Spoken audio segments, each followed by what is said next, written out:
welcome to the first talk of my special event this week. The event is called Amberlynn, the Woman Behind the Myths, and it's with me, Claire Ridgway, historian and author. I think you know who I am by now because obviously you follow the Amberlynn files on either YouTube or Facebook or my blog. So I think you know who I am. So I won't bother giving you a rather boring bio about me, but welcome to day one of this 3-day special event, just exploring Amberlynn. Now, today I'm going to be looking at what Amberlynn looked like, and I haven't stolen that from Hever Castle. It really is just a copy, and she's not wonky, by the way. It's just I'm in a nice little den here, nice little warm den. So yes, we're going to be exploring what Amberlynn looks like.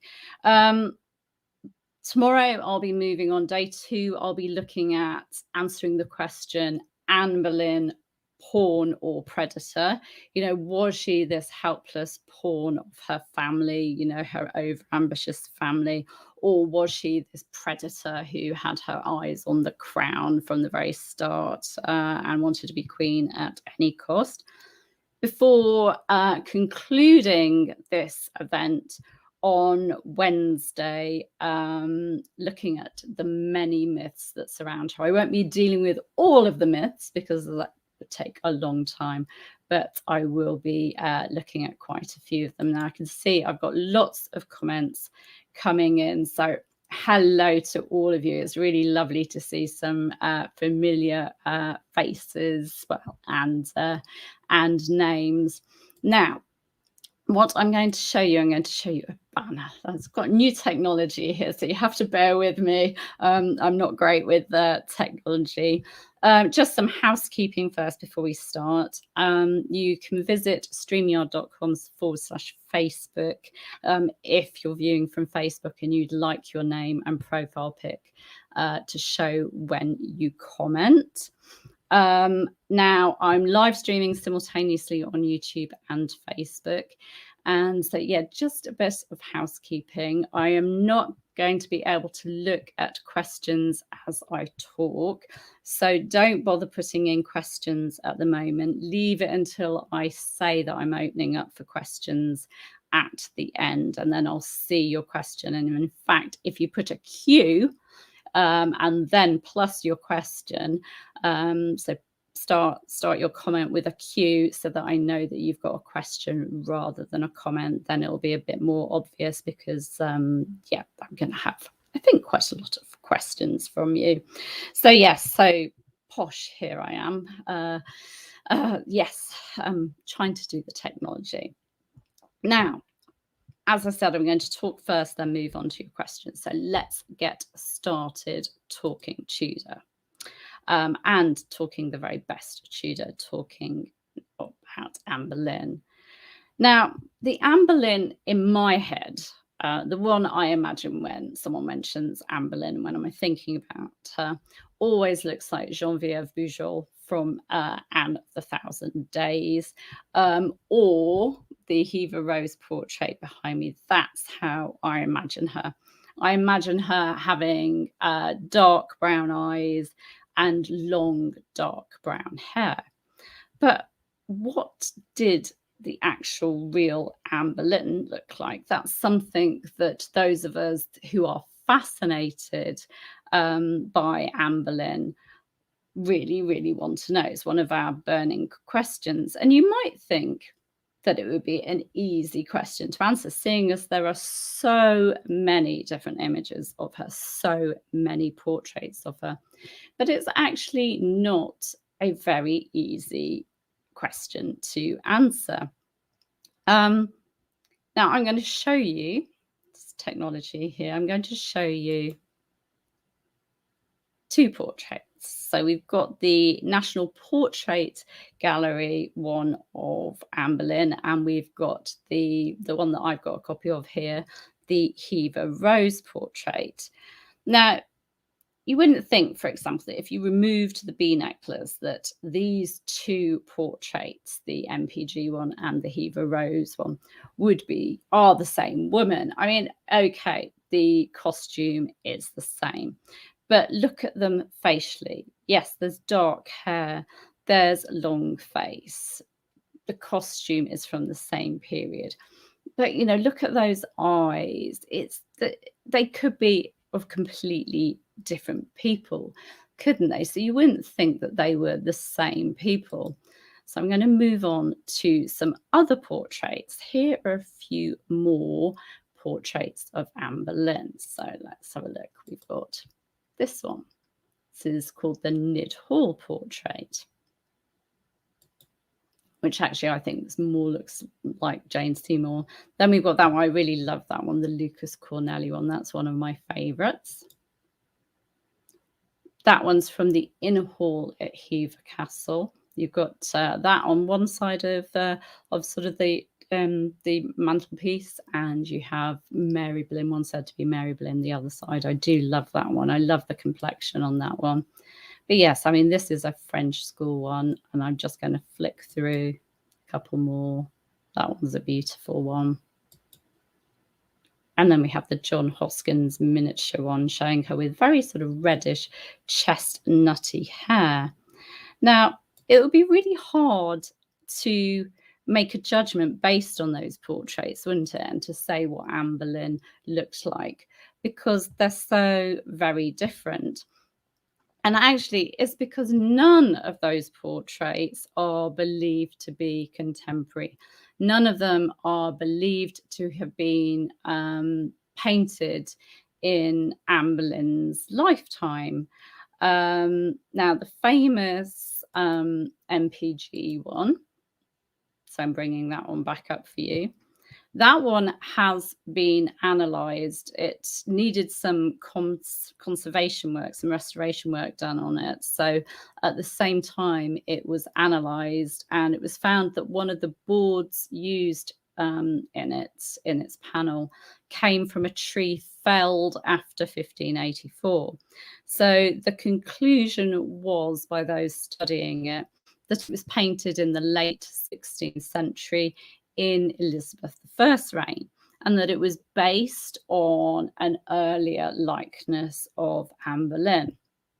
Now, unfortunately, the Hever Rose portrait, which is the one behind me, has not yet been tested. Personally, I would love that to be tested, and I would love that to actually be a contemporary portrait. Wouldn't that be wonderful if it was contemporary, if it was actually painted during Anne's time as queen? That would be wonderful.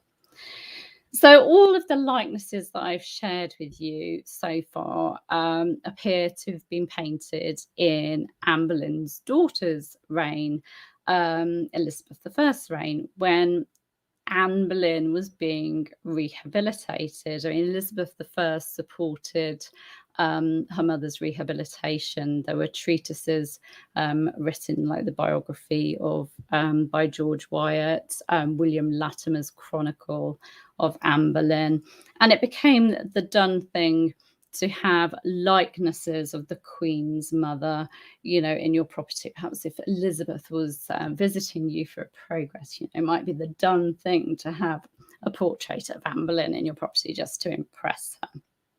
So, yes, they were painted in Elizabeth's reign.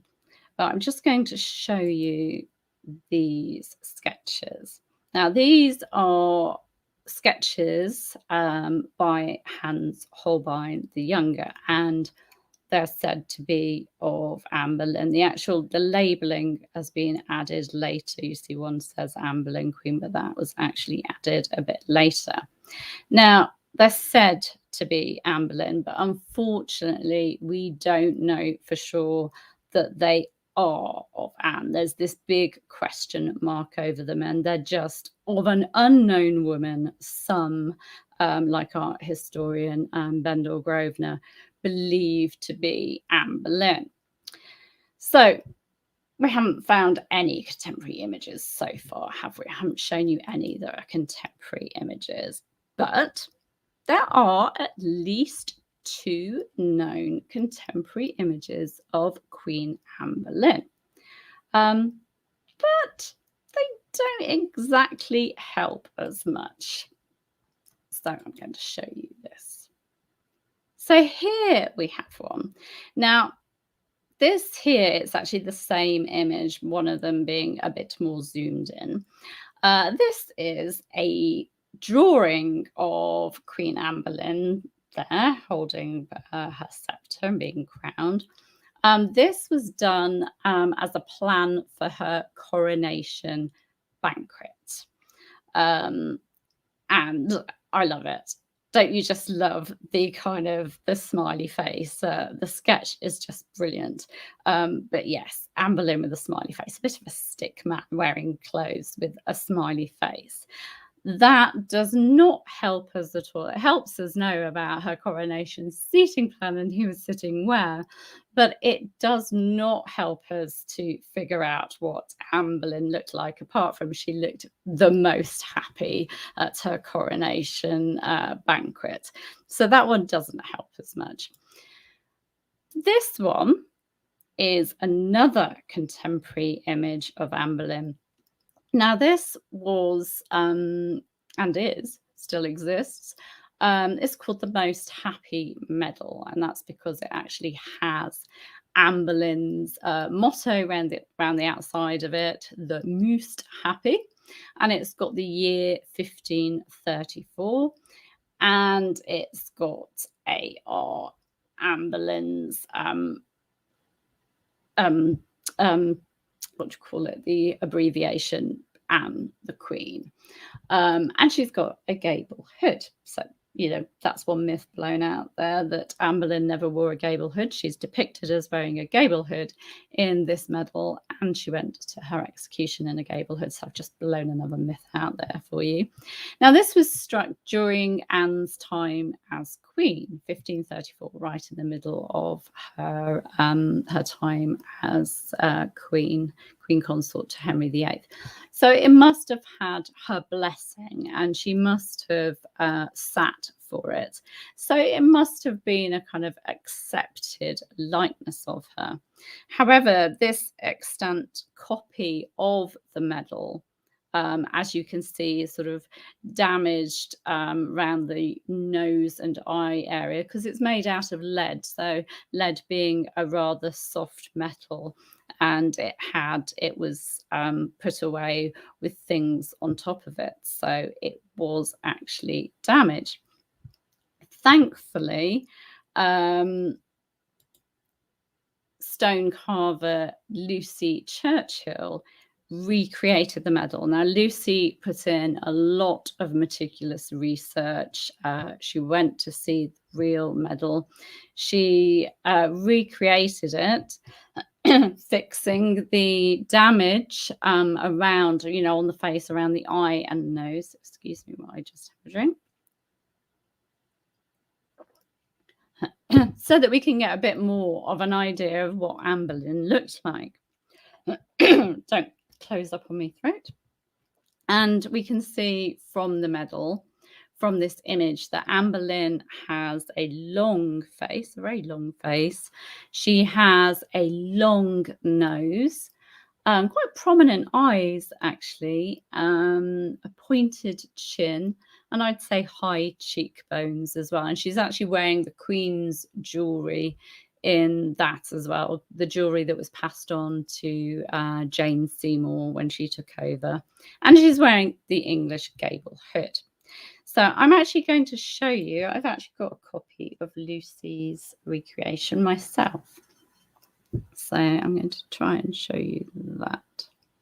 So that's my copy of it, which is beautiful. She also does necklaces, pendants of it, which are wonderful. So to me, I'm going to go back to it, the medal. to me, that matches like the Hever Rose portrait, the National Portrait Gallery image, and many others that we have. It shows the same features. She may not be in the same outfit, but we have got that long face, the long nose, the high cheekbones. So it does match. They're in keeping. It's in keeping with the portraits that we have. Now, another potential contemporary image we have is from the Black Book of the Garter, the Order of the Garter. This book is from the collection of St. George's Chapel, which of course is the chapel of the Order of the Garter at Windsor Castle. Now, this illuminated manuscript, and you can see there is a queen featured there. This illuminated manuscript dates back to 1534, the same period as that medal. It's attributed to Lucas Horembu, and art historian Roland Hoy believes that this Lady of the Garter, who you can see in the picture at the moment, that Lady of the Garter, that queen depicted there, is Queen Anne Boleyn. And he argues this because, one, the Black Book was created in 1534, so during Henry VIII's marriage to Anne Boleyn. Also because, and I can't zoom in on this, but the large circular pendant worn by the Queen Consort in the image has the letters AR, just like the medal for Anna Regina, like you have Henry Rex, Anne the Queen. So, the initials match Anne. Number 3, the queen in question is not wearing medieval costume, as she would be if she was actually Queen Philippa, the wife of Edward III. But she's wearing a typical costume from the 1530s. And her ladies, who you see sort of either side of her, are also depicted in costume that is dated to the 1530s, and they're wearing French hoods as well from that period. And the dress in that picture is actually similar to one worn by Jane Seymour in one of the portraits that we have of Jane Seymour, not the famous Holbein one, but there is one which I haven't got in my slides, which depicts Jane in a gold kind of dress. And another reason that Roland believes that this image is Anne is because of this image, which is also in the book, which definitely is King Henry VIII and not King Edward III. So the Black Book of the Garter, 1534, is depicting the king and queen of that period. But does that really help us to know what Anne Boleyn looked like? She's in a gable hood, so we can't see the hair because in the gable hood covered the hair completely. The lady has a long face and a pointed chin, but it really doesn't help us. It really doesn't help us to know what Anne Boleyn looked like. Now I'm going to move on to this image. Now, this is the Chequers ring. It's called that because it's kept at Chequers, the home of the UK's Prime Minister. It belonged to Queen Elizabeth I. It's a locket ring. So it's in the collection of Chequers, and it opens up to reveal these 2 miniature portraits. The one that you can see on the bottom is clearly Queen Elizabeth I. The one that we've got to zoom in on is another woman. Now, some argue that this might not be Amberlynn. This was a locket ring that was worn by Elizabeth I. It was something that was special to her. It had these images kind of hidden inside it. So some people argue that this might not be Amberlynn and that it could be Catherine Parr, who was, of course, Henry VIII's sixth and final wife, and who acted as stepmother to the young Elizabeth. They argue that because Elizabeth was close to Catherine, she went to live with Catherine after Henry VIII's death. She was definitely close to her stepmother. But I look at that image and I think that it's more likely to be Amberlynn, because the woman depicted in that little miniature is in 1530s costume, which again is when Amberlynn was queen and when she was alive and Elizabeth I's living mother. Now, I've seen this ring. I've been lucky enough to see this ring in the flesh. I went to the Tudors exhibition a few years ago in Paris, and it's tiny. It's incredible. The actual the image there that you see is only the size of your little fingernail. So you need like a magnifying glass. It needs to be really magnified for you to see it. So it's tricky because of the size it is, and because some of the enamel has sort of rubbed away on it. The paintwork on the enamel has rubbed away on it. It's really tricky to get any idea of that sitter's appearance, I'm afraid. And by the way, although it looks as if the woman has been, the woman depicted is a blonde, no, it's just where the paint has rubbed off. So unfortunately, these images that we have are not much help. So let's put aside the portraits that we have that date to Elizabeth I's reign, and let's put to one side those contemporary images, the medal, the smiley face drawing, and that black book of the Order of the Garter. Let's put those to one side, and let's think, do we have any contemporary descriptions of her? Well, yes, we do, and I will read some to you. We have a contemporary description from a poem written by Lancelot de Carl, who was secretary to the French ambassador at the time of Amberlynn's fall in 1536. So he was in England and he had seen Amberlynn. And he wrote, "She was beautiful and her figure was elegant, and her eyes were even more enticing. She knew how to use them as is due, sometimes keeping them at rest, other times sending a message to convey her heart's secret expression. And without doubt, such was their power, which forced many to defer to her." So there in that description, we have a woman who is described as beautiful, her figure was elegant, so she's got an elegant figure. She's got these enticing eyes that she manages to send messages with and make people defer to her. But yes, beautiful, elegant figure, enticing eyes really doesn't help again, does it actually give any idea of what she physically looked like? Then we have a Venetian repeating advices from France.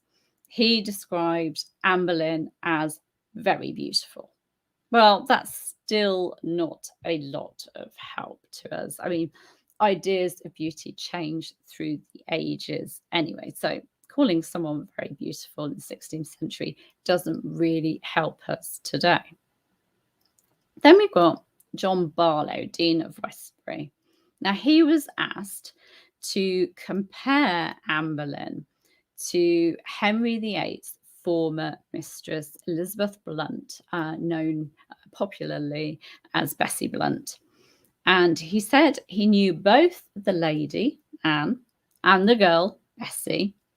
The latter, he said, was prettier than the lady, but this one was more eloquent and graceful, more really handsome, and especially of a good family. Now, his words, Barlow's words, were recorded in French originally, and it is stated that Barlow described Anne as complètement belle, meaning competently beautiful, beautiful enough. So again, that doesn't really help us. I mean, she compared favourably with Henry VIII's mistress. Bessie Blunt was prettier than Anne, but Anne was more eloquent and graceful, more really handsome, and came from a good family. That just doesn't help us with appearance, though, does it? Theologian Simon Grenet of Basel, in a letter to reformer Martin Bucer, helps us a little bit more with his description of Anne as young, good-looking, of a rather dark complexion. So that helps us a bit more. We're sort of thinking that someone, someone here, Amberlynn here, is perhaps more sort of olive skin. She's not the typical English rose, fair complexion. She's young, good looking, perhaps slightly olive skinned or tanned. Of even more help is a description by Venetian diplomat Francesco Sanuto in October 1532. He wrote this in a summary of an interview between Henry VIII and Francis I at their meeting in Calais, that meeting where Henry VIII and Amberlynn travelled to Calais to meet Francis I and to get his support for their union. He wrote, "Madame Anne is not one of the handsomest women in the world. She is of middling stature, swarthy complexion, long neck, wide mouth, bosom not much raised, and in fact has nothing but the English king's great appetite, and her eyes, which are black and beautiful, and take great effect on those who served the queen when she was on the throne." So here we might be getting somewhere. It's a bit closer, isn't it? So she's not one of the most beautiful, handsomest women. Middling stature, swarthy again, so perhaps that sallow complexion, long neck, wide mouth, bosom not much raised, and eyes that are black and beautiful, which, like Lancelot de Carl said, have an effect on people. Her eyes have an effect. So that helps us a bit more, I feel.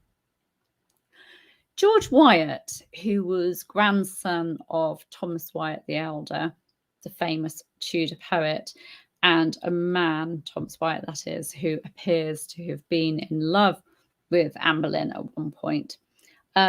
George Wyatt, his grandson, wrote a treatise on Anne, as I mentioned. I mentioned that treatises were written in Elizabeth I's reign in favour of Anne to sort of defend her. So he wrote this Life of Amberlynn, and obviously George Wyatt hadn't met Anne himself, but he did state that some of the information in his book came from Anne Gainsford, a lady who had served Anne, so someone that knew Anne personally. Wyatt described Anne as having rare and admirable beauty, and goes on to say, she was taken at that time to have a beauty not so whitely as clear and fresh above all we may esteem, which appeared much more excellent by her favour, passing sweet and cheerful. So again, she's not that fair English rose complexion. He also makes mention of small moles incident to the clearest complexions, as well as some little show of a nail on the side of one of her fingers.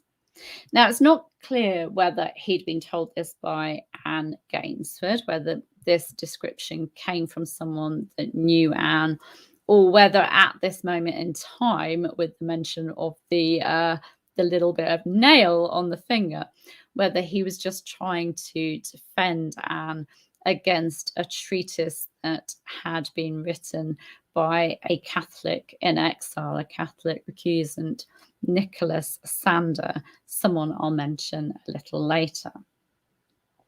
Okay, so those are some contemporary descriptions of Anne.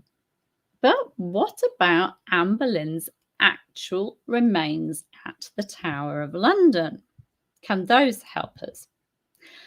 Yes, remains of a person, a woman thought to be Anne Boleyn, were exhumed during restoration work done at the Chapel of St. Peter ad Vincula in 1876 and 1877. They were actually hoping that they wouldn't have to raise the chancel floor, which is where those prominent people who were executed were laid to rest, but the actual chancel floor was sinking, so they did have to restore it, and the remains there did have to be exhumed. Now, they found female remains where they expected to find them, where Amberlynn was recorded as being buried. And these were examined by Queen Victoria's pathologist, Dr. Frederick Muat, who stated that they belonged to a female of between 25 and 30 years of age, of a delicate frame of body, and who'd been of slender and perfect proportions. The forehead and lower jaw were small and especially well formed. The vertebrae were particularly small, especially one joint, the atlas, which was that next to the skull, and they bore witness to the Queen's little neck. And in a memorandum, he gave even further details. The bones of the head indicate a well-formed round skull with an intellectual forehead, straight orbital ridge, large eyes, oval face, and a rather square, full chin. The remains of the vertebrae and the bones of the lower limbs indicate a well-formed woman of middle height with a short and slender neck. The ribs show depth and roundness of chest. The hands and feet bones indicate delicate and well-shaped hands and feet with tapering fingers and a narrow foot. In another report, he also stated that Anne Boleyn's height was around 5 foot to 5'3". So that was his pathologist's report. Oh, and by the way, before anyone asks me about the vertebrae and whether he could definitely say that it was Anne because, of her dying by the sword, there were some bones missing. So no, I'm afraid we can't say that it's definitely Anne because of, a sword having been used, evidence of that on the vertebrae. Now, some have raised doubts about whether these remains were actually those of Anne, but I personally don't see any reason to doubt this because the Victorian team were meticulous in what they were doing. They really wanted to be respectful with their work in the chancel area, and they used Tower of London records. And they actually drew up a plan that was based on the records, and they found female remains where they expected to find them, where they were told, where it was recorded that Anne was buried. And then remains fitting the descriptions of the Duke of Somerset and the Duke of Northumberland were found to the right of them as you look at the chancel. So Anne Boleyn's remains and then the remains of two largish men, the two dukes. And these two dukes were in fact recorded as being buried between Queen Anne and her cousin Queen Catherine Howard. So I don't see any reason to doubt that those remains are Anne Boleyn's. So let's put the descriptions together with the, let's get those, the pathologist's report, Dr. Frederick Murat, let's take that and the 1534 medal and the contemporary descriptions and see if we combine all of those details, what do we have? Well, we have a woman that was beautiful enough, you know, not the most handsome, but beautiful enough, competently beautiful. We have a woman who was eloquent and graceful, with an elegant and slender figure and a small bust, a bosom not much raised. We have a woman who was of middling stature.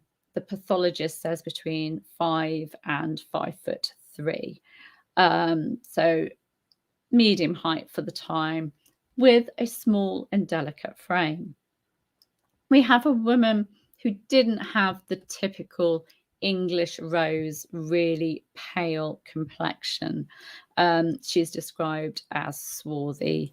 So yes, more of a sallow-skinned, perhaps an olive complexion.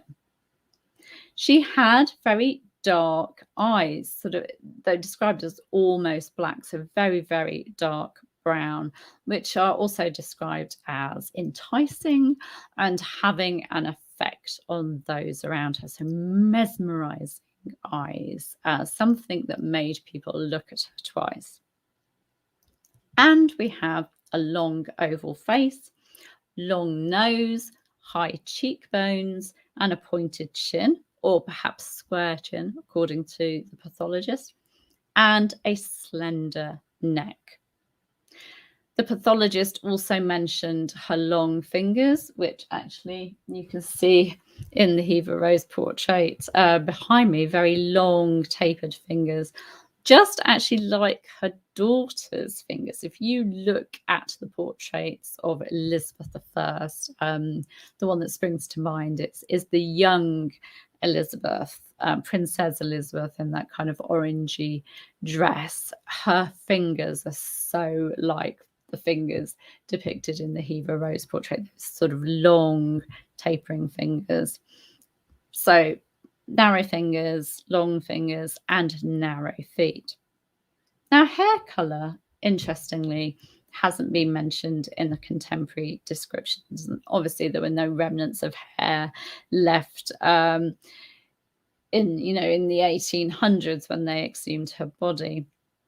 But Thomas Wyatt the Elder, that poet, courtier, and diplomat, from Anne's time as queen, and a man who knew Anne before she became queen, a man who knew her very well, wrote a poem called Brunette and Phyllis. Now, we know that Brunette referred to Anne Boleyn because, as Wyatt's biographer Nicola Schulman notes, Wyatt originally wrote, "If thou ask whom, sure since I did refrain, her that did set our country in a roar." And Anne Boleyn certainly did that. She certainly set England in a roar. And brunette, to call the woman brunette in the poem, well, that must surely imply that Anne Boleyn had dark brown hair, particularly as the woman in the poem is contrasted with Phyllis, who was Wyatt's mistress, Elizabeth Darrell, who was fair-haired. She had blonde hair.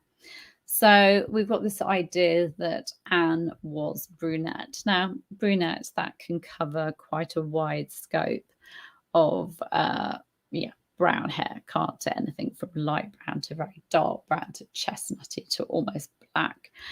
So it doesn't greatly help, but yeah, dark-eyed, dark-haired. Lancelot de Caen, that secretary to the French ambassador who wrote that poem about Anne Boleyn, he described Princess Elizabeth as a baby, Anne's infant daughter, saying, "A beautiful child of pure colouring whose looks very much resembled her father's, certainly more than her mother's, the Queen. So pure colouring, he says. Now, we know that Henry VIII was fair-skinned and redhead. So Lancelot de Carl here is saying that this child of pure colouring, whose looks, they resemble more Henry VIII. So perhaps that's again pointing towards Amberlynn being more sort of olive-skinned. Now, most of the images that we have of Amberlynn have her with kind of brown hair. I mean, we've got the National Portrait Gallery one that has her with sort of chestnutty hair. This one definitely very, very dark brown hair. And we have that John Hoskins miniature that has her with sort of reddish hair, but most of them do have her. Let me just show this. So we've got the MPG one there, so sort of mid-brown hair. We've got the Hever Rose one in the middle, much darker. And then the John Hoskins miniature, which is definitely more sort of a reddish, chestnutty kind of colour. It's a much sort of warmer kind of image of her, isn't it? So I wonder if Anne, looking at those colours of hair, I wonder if Anne was actually one of those women who has very dark brown hair, but in certain lights, perhaps in firelight, candlelight, or sunlight, has kind of reddish hints to her hair. That's certainly possible, and that could be why you've got this differing colour. Though you have got also perhaps the idea that pigments over time sort of changed in those pictures, and perhaps restoration work as well would show very different coloured hair. So Amberlynn so far has been described as beautiful or beautiful enough. She certainly hasn't been described in contemporary descriptions as ugly, but we do have two 16th century descriptions that appear to liken her to Nanny McPhee. And there we go. We've got Emma Thompson there as the wonderful Nanny McPhee. I do love that movie. Yes, you wouldn't call that person on screen there as beautiful. So in a hostile account of Amberlynn's coronation, her coronation which took place in 1533, this hostile account being in a catalogue of papers at Brussels, the writer, who is not named at all, states, "Her dress was covered with tongues pierced with nails to show the treatment which those who spoke against her might expect. Her car was so low that the ears of the last mule appeared to those who stood behind to belong to her. The letters HA were painted in several places for Henry and Anne, but were laughed at by many. The crown became her very ill, and a wart disfigured her very much.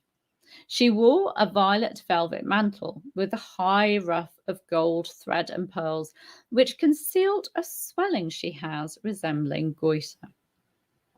Now, that's not a great description of Queen Anne Boleyn, is it?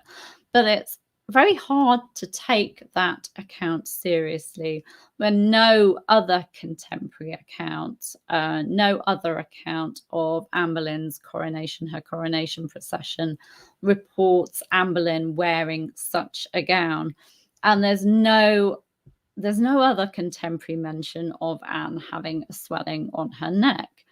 Now, I'm sure that Eustace Chapuis, the imperial ambassador, who really had no time for Anne Boleyn, he refused to call her queen. He called her the lady or the concubine. he surely would have mentioned if Amberlynn had a swelling on her neck, or that she'd worn a dress like that to her coronation procession. And by the way, he didn't write that hostile account, although it is sometimes attributed to Chapuis.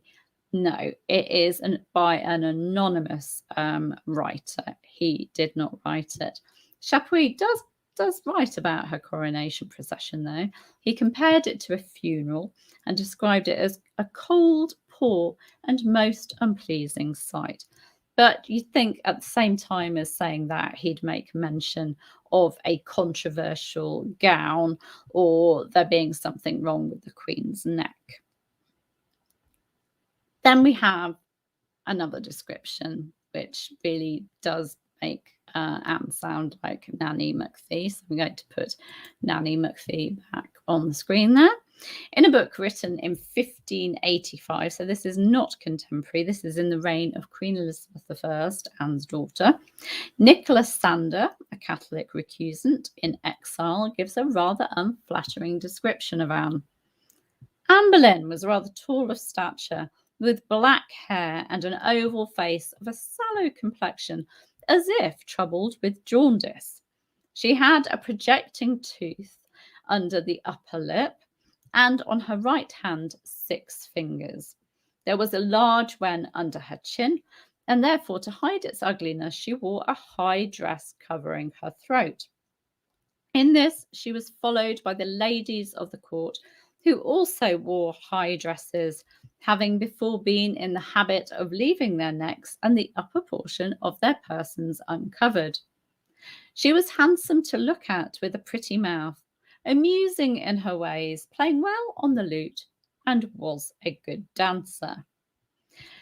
Now, that certainly sounds rather more like Nanny McPhee, as you saw there, rather than the woman who stole the hearts of Henry Percy, courtier Henry Percy, heir of the Earl of Northumberland, Thomas Wyatt, the poet, and a king, Henry VIII, doesn't it? I can't quite understand, if she looked like that, how she could have stolen those men's hearts, and why it wouldn't have actually been written about by other people at court, other ambassadors. Chapuis surely would have backed up that later description in his dispatches.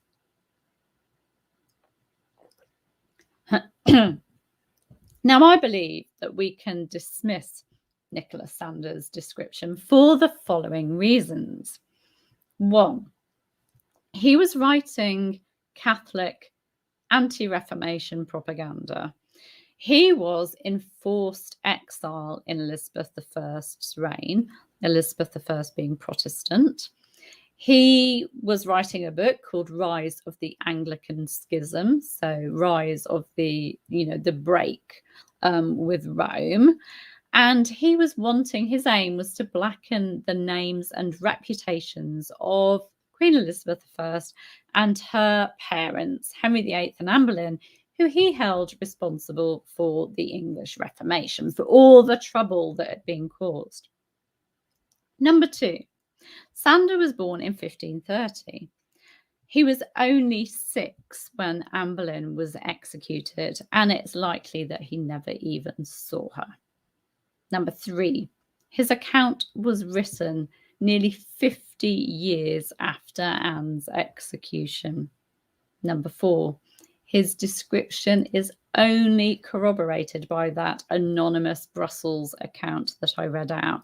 So it is likely that Nicholas Sander actually used that Brussels account as his source.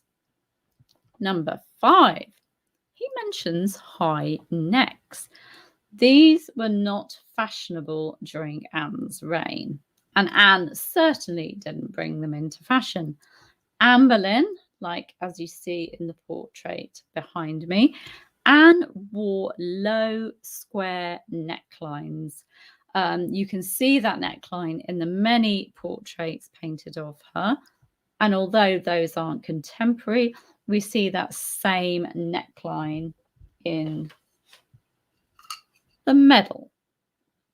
She's making no effort to hide her neck being depicted in the 1534 medal. So low necklines were the fashion of the 1530s. Her neck would have been on full display. Number 6, there is no mention of Amberlynn having an extra finger in any contemporary accounts.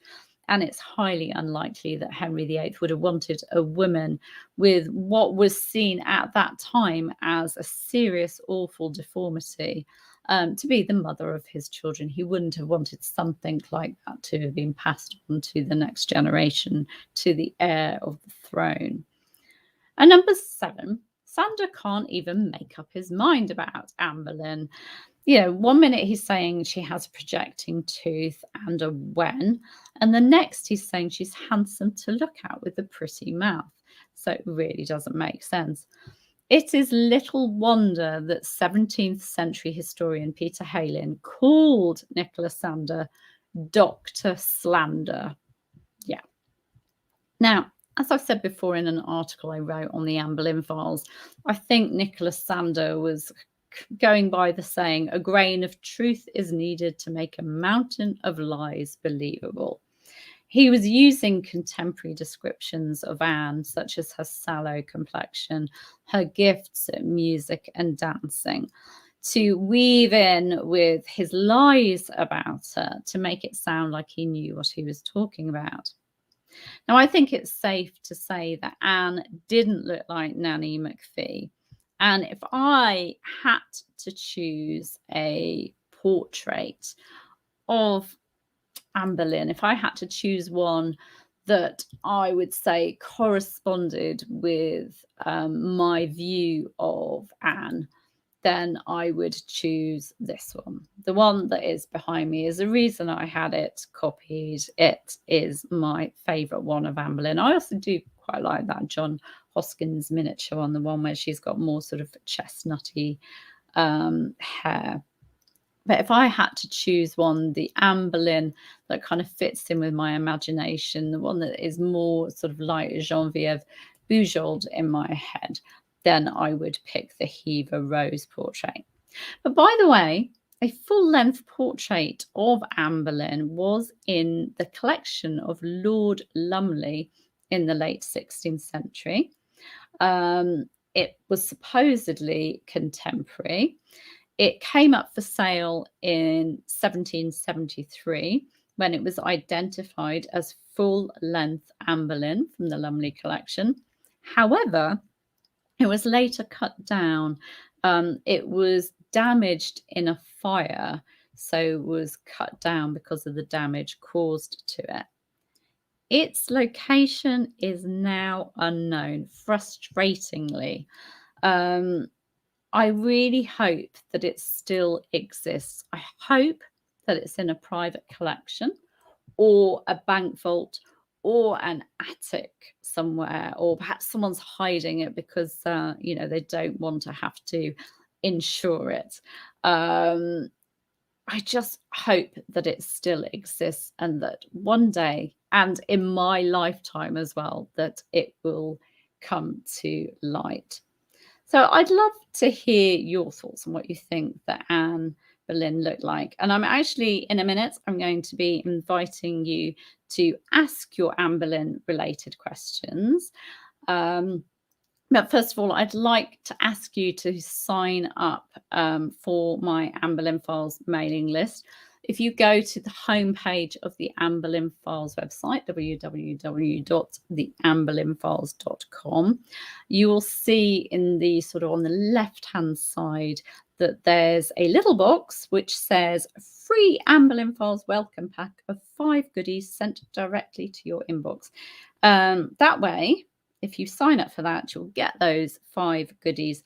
Plus, you'll receive a transcript of this talk when we've prepared it, when Tim and I have prepared it.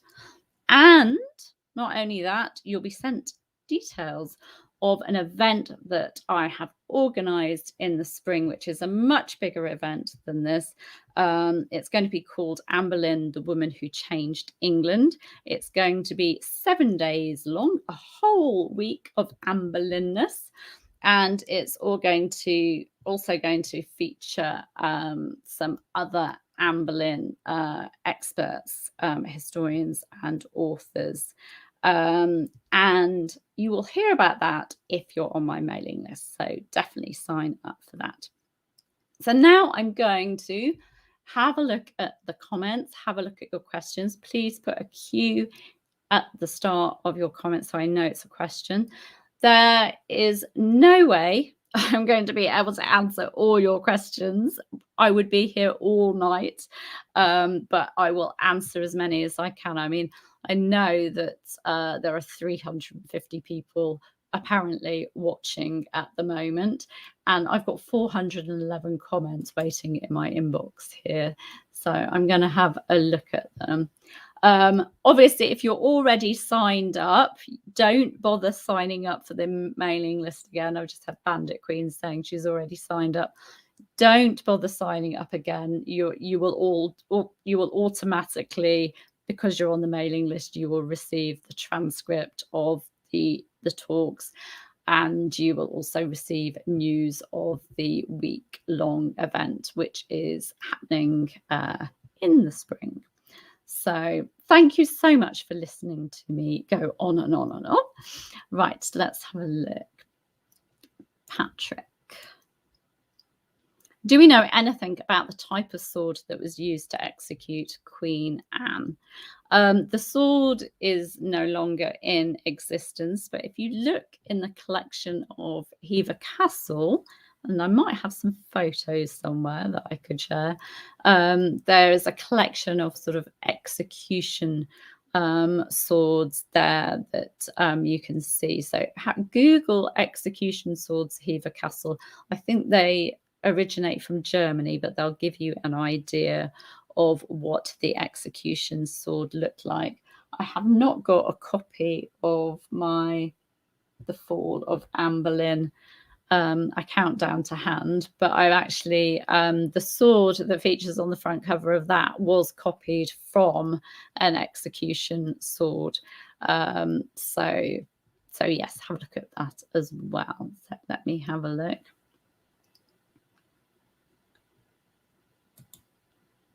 Michelle, do you know why no testing has been done on the Hever portrait to date? Any news on when this will happen?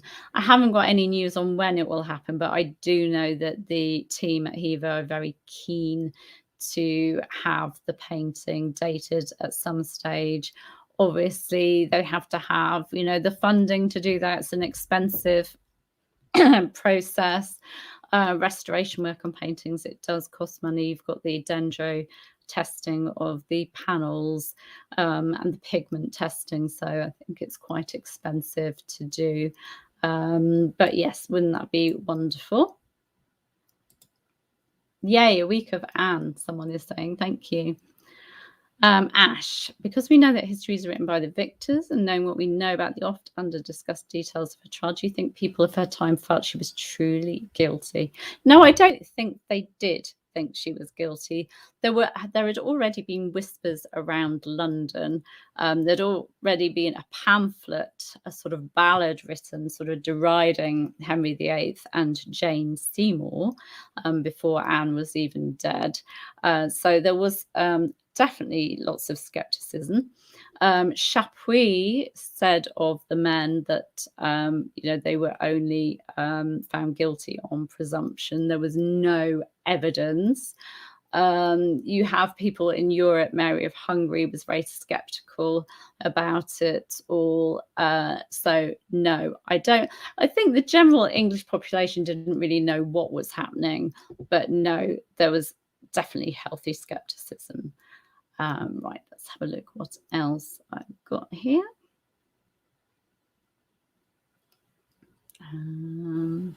Coming in very fast. Let's have a look.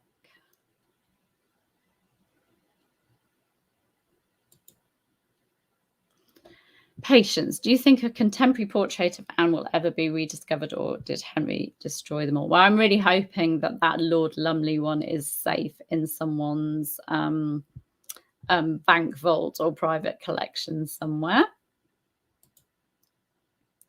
Did Amberlynn know anything about Catherine Howard and Catherine Parr? Would Anne have met either of them? Catherine Howard was her cousin. Catherine Howard's father, Edmund Howard, was the brother of Amberlynn's mother, Elizabeth Howard. But there is no evidence, I haven't been able to find any evidence that they actually met, I'm afraid. Kristen, Anne's hair parting in the photo is so wide. Was that the fashion? Because someone told me women shave that part. You get in the sort of in the earlier sort of medieval period, plucking of the hairline. If you look, I think there's one of Elizabeth Woodville that really looks like the really high forehead.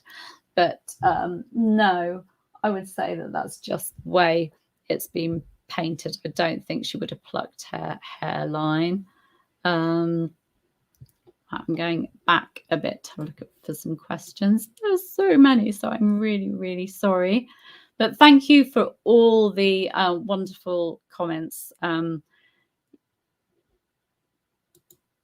saying, I like that Amberlynness. Yes, a whole week of Amberlynness. So what we've got. Denise, did Anne and Thomas Wyatt develop much of a relationship? I don't think they actually had a romance. I believe Thomas Wyatt loved Anne, but that it wasn't requited. I'll be talking later this week about Thomas Wyatt's poem, Whoso Lists to Hunt, which is about Amberlynn, about Thomas Wyatt being part of a hunt with another hunter, hunting a deer. It's very symbolic. Anne is the deer.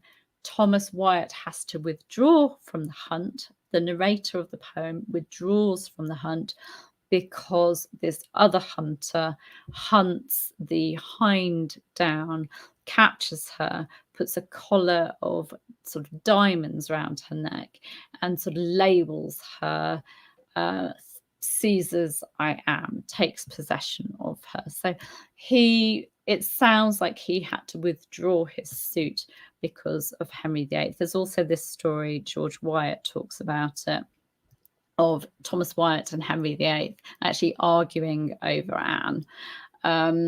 And while they were playing a game, I think bowls, and they were sort of measuring who's nearest, who's won, whose bowl has got closest, and measuring it. And Thomas Wyatt takes out a trinket, a jewel on a ribbon to sort of measure how close he is. And this jewel is from Anne, and the king recognizes it and points with a finger that's got a ring on that he got from Anne. And they're just arguing over Anne. You know, they both got things from Anne. Wyatt actually stole his from around Anne's neck, and Anne has to explain that to the king, who's very angry. So I don't think it was requited. Georgia, off topic, but I love the Anne and the Tudor Advent calendars. Yes. Yeah, I'm really loving doing them. So the Tudor Society Advent calendar, which you'll find on the Tudor Society, I'm sharing it each day on social media, has got goodies from the archives. And then the Amberlynn Files calendar, which you'll find on the Amberlynn Files website, it's got contributions from historians, authors, bloggers, Amberlynn Files followers, all sorts. So I'm having great fun doing them. Okay. Shari, what are your thoughts on the casting of Jody Turner-Smith as Anne? Obviously, Anne was white, but her race has nothing to do with her story. This is very controversial, and I've seen a lot of very heated discussions online. My own personal view is that the series was not a documentary. It was described as a psychological thriller. It was a drama. It was not meant to be a retelling of Anne's story. It was fiction, and you can do anything with fiction. They could have made her a man, like as in the theatre. You know, we've had Hamlet and King Lear played by female actresses. They could have done anything with Amberlynn because it was entirely fictional. And race, of course, has nothing to do with Anne's story. We get people saying, oh, but that would be like casting a white actor to play Martin Luther King.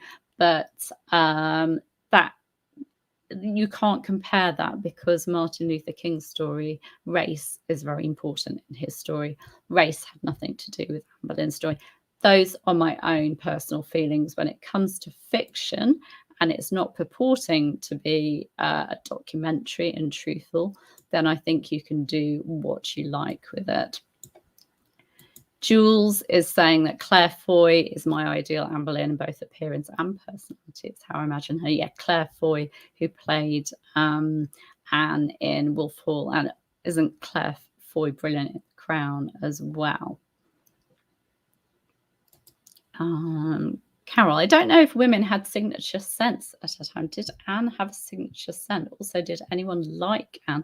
Yeah, Anne had close friends. She was part of a close circle, with her brother. Her ladies respected and loved her, not the ones that were in the tower with her, but she had friends that loved and respected her. The courtiers that were around her, yes. Signature scents, I've never read anything that has said that Amberlynn particularly liked a certain, floral scent or anything, whether she used rose water or sort of lavender.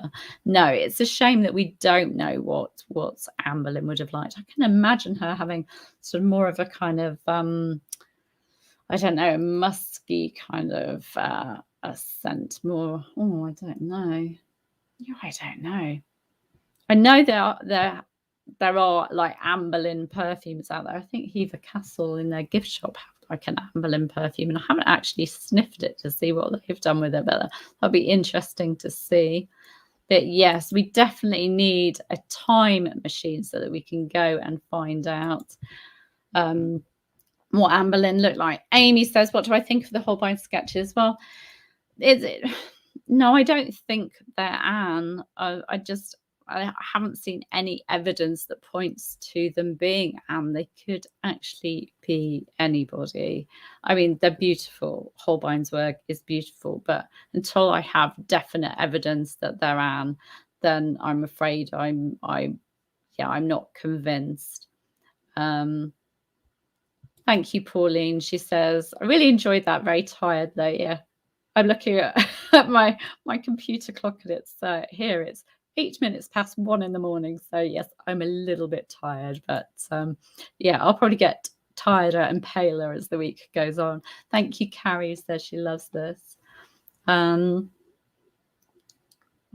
other questions have we got? Trying to scroll through them. Amanda says, on the Garter picture, have you looked at the armour on the Herald? It looks to me to be contemporary town. I haven't had a really good look. Roland Hoy, he's got the Tudor Faces blogspot.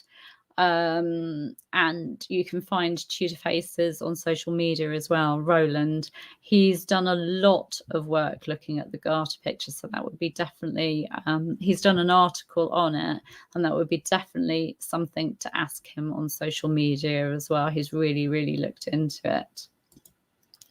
Elliot, what features of Elizabeth besides the hands do you think resemble Amberlynn? Could you deduce Anne's features by what we know about Henry? No, I don't think you could deduce Anne's features in Elizabeth. I mean, I look at my 3 children, and they're such a mixture of Tim and I.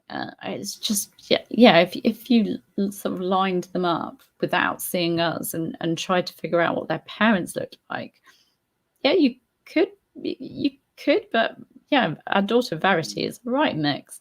So what features of Elizabeth beside the hands? I think the eyes.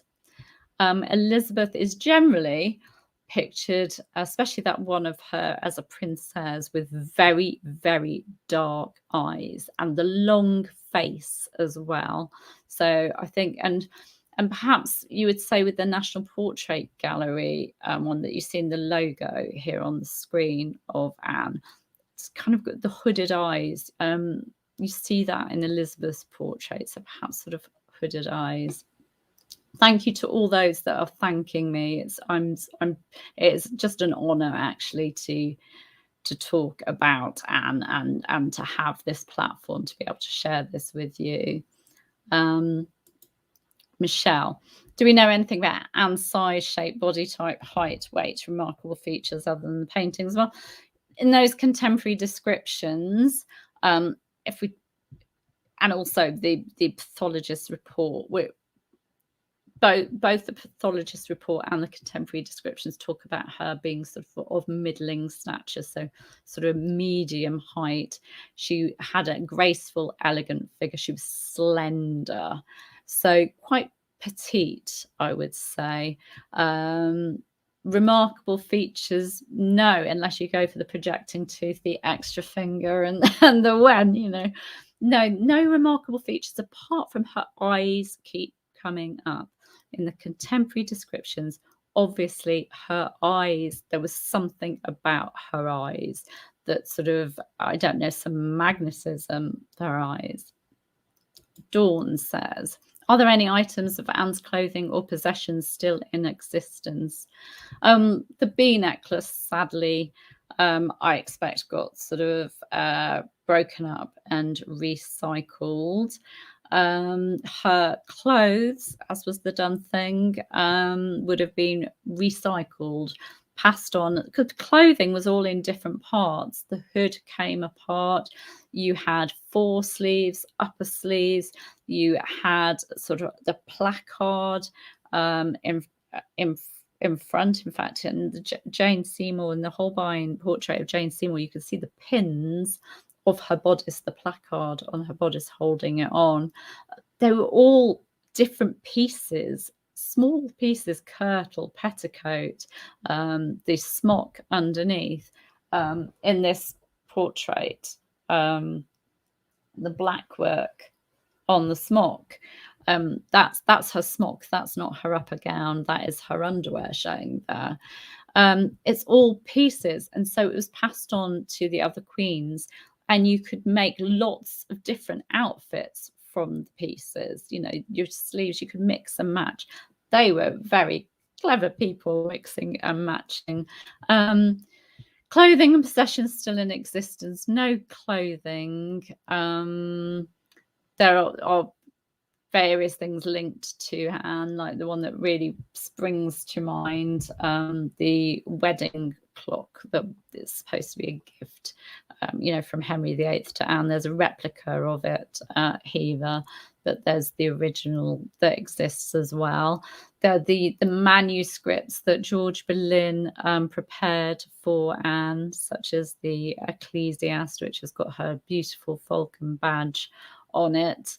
Of course, that falcon carving that has just been discovered. So there are all kinds of artifacts that relate to her. Her books of hours, which you know, have got her DNA all over them, because they are things that she used multiple times a day when she was praying and sort of meditating on God's word.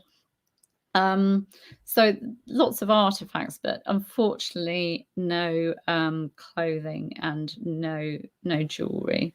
So, oh, thank you, Anna. Thank you. That's so kind of you. Do we know that Henry ordered Anne's image to be destroyed? Did he do this with any of the other wives? We know that he paid workmen to take down the HA motifs in the royal palaces. They did actually miss a few. At Hampton Court Palace, you can see a couple. So yes, and obviously Anne Boleyn's letters to Henry VIII aren't in existence, and Henry VIII's letters to Anne Boleyn are only in existence because they weren't in the country at the time. It is thought that they were stolen by a papal agent who wanted to prove that the two of them were having a relationship, and they're safe in the Vatican archives. But yes, he wanted to annihilate all sort of mention of her, although things have survived in the inventory taken at his death. There are various books and pieces of gilt plate and that are linked to Anne that still existed. Winterwolf asks, do you think Anne and Leonardo da Vinci interacted? Well, Leonardo da Vinci did live in France and right by, was it Amboise? Yes, right by the chateau where Anne would have been serving Queen Claude, and was a guest at Francis I's, expense. He'd brought Leonardo da Vinci over to France to paint. So it's hard to know whether they actually interacted, but they certainly would have seen each other, I'm sure, around court and at, I think it was Amboise, not Blois, Amboise, yes, where Leonardo da Vinci had his home. Michael thinks that Anne Boleyn was the most attractive. It's really hard to say when we don't know for sure, but yeah, beautiful enough. So, Nancy, why did Henry abandon Anne so quickly? Well, I think his brush with mortality, with his jousting accident, led to him really feeling that, he hadn't got a son yet. It showed him just how important it was for him to get a son. Then, of course, you've got Catherine of Aragon's death that same month, and Anne Boleyn miscarrying. I think he was feeling that history was repeating itself, that Anne Boleyn had miscarried. This had happened with Catherine. Catherine had had 6 pregnancies, and out of all those, there'd been a son who died after 52 days and a daughter who was useless as far as Henry was concerned. He could see history repeating himself. And now that Catherine was dead, he could leave Anne without being forced to return to Catherine. And there were lots of other factors as well. Jane Seymour was on the scene. I think she went from being a courtly love flirtation to Henry thinking, she could be wife material. She comes from a large family. There were the factions at court, the Catholic conservatives who supported Mary's claim. There was trouble brewing. There were problems with Cromwell. Cromwell and Anne had argued. Obviously, there are different views over how serious that was. Anne was pro-French. But Cromwell was interested in an imperial alliance. There were all sorts of factors, but I really do think that it was down to Henry VIII, and that Henry VIII, that brush with mortality, thinking, I could die here and I don't have a son to inherit, and then thinking that history was repeating itself. I think that's why. And I think he needed Anne to be gone in a very final way. He couldn't leave her like Catherine of Aragon. She'd been a millstone, a thorn in his side for years. Catherine had never, ever accepted that she was a Dowager Princess of Wales. She'd always said that she was queen. She was constant trouble, and he couldn't have another wife, ex-wife, in the wings causing trouble. So let's have a look. Anna, did you know the new Spence movie about Princess Diana has Diana singing? Yes, I've seen a few clips of it. That's with Kristen Kristen Stewart, is it, from the Twilight films? I've seen some clips, but I haven't actually seen it. I do want to see it. It's interesting idea, this idea that Princess Diana was kind of obsessed with Amberlynn. I don't know how true it is, but I am interested in watching it. What was the name of the executioner? Mayfield asks of Queen Amberlynn. We do not know. He was brought over specially. He was ordered. He was well known for his skill with the sword. So he was ordered from Calais. And he must have been ordered before Amberlynn actually stood trial for message to actually get over there, for him to receive the message, get himself ready, travel. So definitely, there was no way out for us there. But no, I was in contact with a French historian who was going through the archives at Calais, but he couldn't find a name either. There's just no name. So sorry. Bandit Queen, was the Lucy Churchill contemporary coin image a one-off, or were others issued? I suspect that there were lots of those medals issued, but that only one has survived, and that being probably because they were sort of melted down, recycled, after Anne's fall. But this one, the damaged one, was sort of must have been kept between things, hence the damage, to the soft kind of, the soft lead, kept safely, or perhaps forgotten about. Someone kept it safely, or it was forgotten. So I don't think it would have been a one-off. I think it would have been a commemorative, like we have commemorative coins now for special anniversaries like Jubilees and that. Let's have a look. Chloe says, do you know Elizabeth did not have her mother's body exhumed but reburied with proper honours as a queen? So I think you mean, do I know why? I think Elizabeth felt it was best to let sleeping dogs lie and not draw attention to the fact that her mother was lying there buried as a traitor. The Chapel of St. Peter ad Vincula was a chapel royal. So it was somewhere that Elizabeth could visit. And in fact, Elizabeth, was imprisoned at the Tower for a while. I don't think she felt the need. I think there was enough going on with the rehabilitation of Anne's image, with paintings being done, with treatises being written. I think she thought that was best. And Anne was in a chapel royal, and I don't think there was any need to move her. I certainly wouldn't want her moved today. I know lots of people say, oh, she should be in Westminster Abbey. Well, for me, Westminster Abbey is really, really busy, and I never get a chance to actually look properly at the tombs there because you kind of get rushed around it because it's always busy.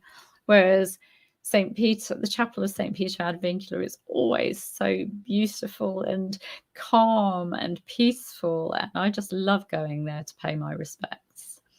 So I'm going to have to go soon. I'm sorry. I've got lots and lots of questions, and I'm really trying not to ignore you.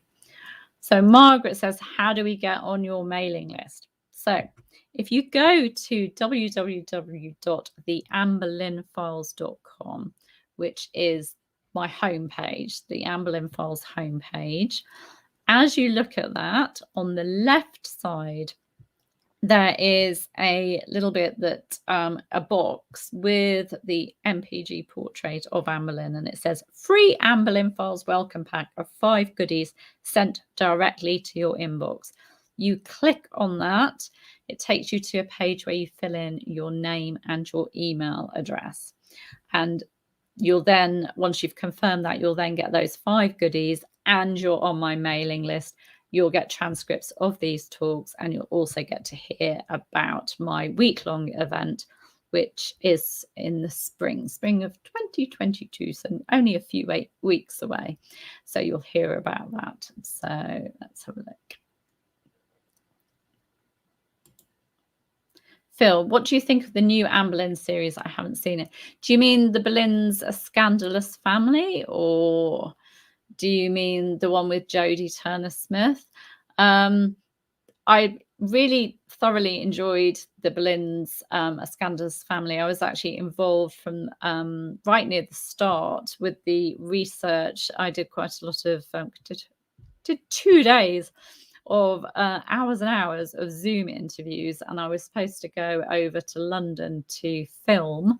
As you saw, lots of people like Estelle Perron, Gareth Russell, Elizabeth Norton, Leander Delisle, Owen Emerson, all having been filmed. I was supposed to go over to London for the filming, but I actually, when the filming came up, I couldn't actually leave my village here in Spain because of restrictions due to COVID.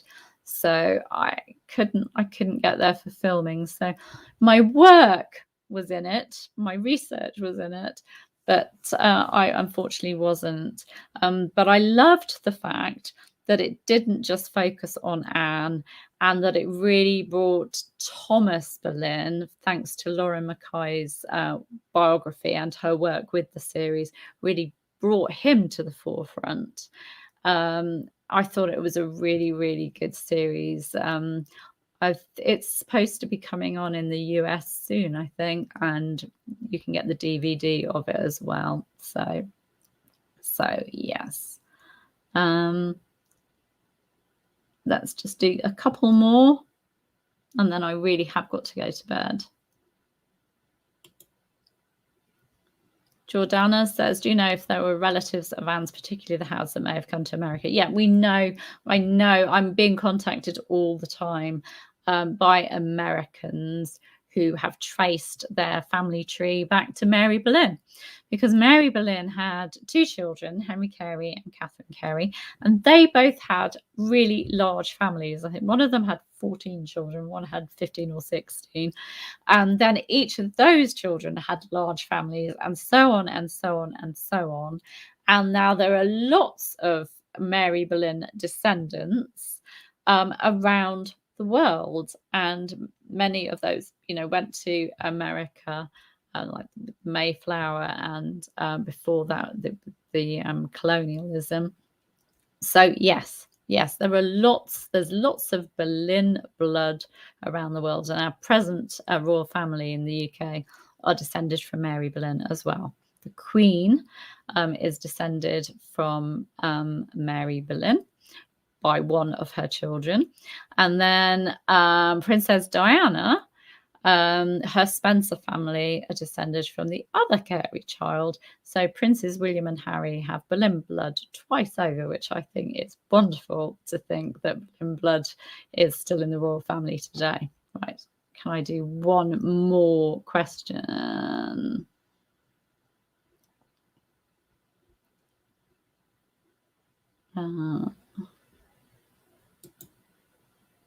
Seems strange, Dorothy says, that Henry never realised what a foolish picture his marital antics made. Do you have any idea why he never noticed? I think Henry just believed that that he was doing the right thing. I think he truly believed that God hadn't blessed his marriage to Catherine of Aragon because there was something wrong with it. I think he then believed that because he didn't have a living son from Amberlynn, that there was something wrong with that, and so on and so on. I think he just believed what he believed. I don't think Henry ever analysed himself and thought he was being foolish. I think he always thought he was doing the best thing, the right thing for him. So, right, I am sorry, but I don't think I can answer any more questions because I don't think I'm going to make sense for much longer. So thank you very, very much for bearing with me as I've rambled about Anne Boleyn. I know how Eric Ives, the late Eric Ives, felt when he said, I went to a talk he did, and he said to us at the start, please raise your hands when you've got fed up of me talking about Anne Boleyn, because I could talk about Anne Boleyn until the cows come home, which is a very British phrase, but it means that he could actually have talked to us about Amberlynn all night. Not one of us raised our hands to stop him, because who would stop the wonderful Eric Ives, the person who I hold responsible for the rehabilitation of Amberlynn with his wonderful biography of her? Who would stop him from talking about Amberlynn? So I hope that I've done Anne a bit of justice in this talk tonight, and that over the following 2 days that I'll do her even more justice. Same time tomorrow, same places, simultaneously on YouTube and Facebook. Tomorrow, Amberlynn, Porn or Predator. And then the following day, I'll be looking at some of the myths that surround her and seeing if I can challenge them, debunk them once and for all. So do join me for those. But yes, do please join up on the mailing list by going to the Amberlynn Files homepage and just clicking on that free report link, so that you can get transcripts of this when I've actually had time to put it together. And you'll hear about my exciting news about the event that is coming up in the spring, which is a whole week of, as I said, Amberlynn-ness, Amberlynn bliss, perhaps. Anyway, take care. Good night, good morning, good afternoon to you. Thank you for listening to me, and I'll see you very soon. Loads of love to you. Take care.